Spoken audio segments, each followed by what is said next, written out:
ទេលោកបង្គាប់ឲ្យសម្បានរៀបចំយ៉ាងមិនខ្លះសូមរៀបទៅមានសាច់ទៀតបាទក្នុងប្រពៃណីដល់នេះបាទ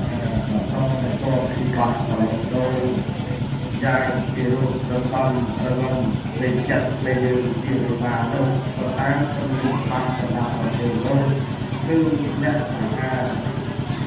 ត្រូវរៀបចំ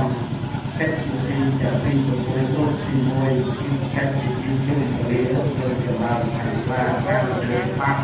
តាមរត់ទៅជុំគ្នាជាមួយលោកជាបានក្រោយអ្នកសាទរប្រពៃតាមតាមស្លាប់ថ្លៃជាណៃលោកឯបានបង្កប់ឲ្យសម្បានរៀបចំអំពីកិច្ចទាំងពីចំពោះជុំពលានជាខាងខ្លះអញ្ចឹងទេលោកឲ្យសម្បានរៀបចំនៅជុំពលាជាកណ្ដាលពលានេះក៏តាមជំនាញទម្លាប់ជាប់ស្រុកទេយុលោកទៅបាន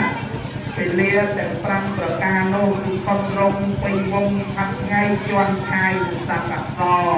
តើពលាណាល្អសូមទានលោកទានប្រសាទទៀតបាទក្នុងប្រពៃណីអីឯពលានេះសូមលោកគ្រូកែមហាប្រពន្ធពួររកគ្រូអាចារ្យតែចេះគុណគ្រូនៃតាក់យកពលាណាដែលល្អនេះគឺយើងជាបតាដើម្បីរៀបចំពីមង្គលទៅណាសាទរប្រពៃតាមតាមក្លាប់ថ្លៃជាណៃលោកដែលបានប្រកបបាក់ដាក់ឲ្យក៏បានតយព្រួនរកគុណរកគ្រូហៅដែលលោកគុណគូរកជាលាជ័យត្រៃវេទឲ្យគុណគូរកជាលាជ័យកូនប្រុសស្រីឃើញថាពលាល្អកូនប្រុសស្រីបានរៀបចំគល់សំគុំឲ្យខ្លាយទៅជាគូថ្មីភក្តិជាថ្មីក្នុងជូនលាជន់ឆាយតើពលាទម្លាប់ជាប់ស្រុកទេសលោកនៃបាននេះលោកព្រមទទួលរឹកជាពលាដែលសម្បត្តិជូន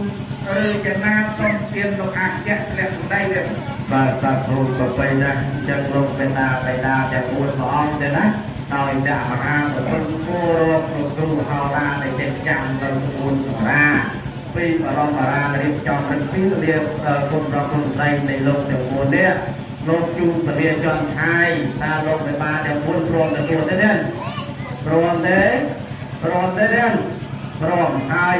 មហើយតែចឹងអស់លោកបេតាទុយធំជុំលើទាំងអស់គ្នាអនុមោទនាជាយោ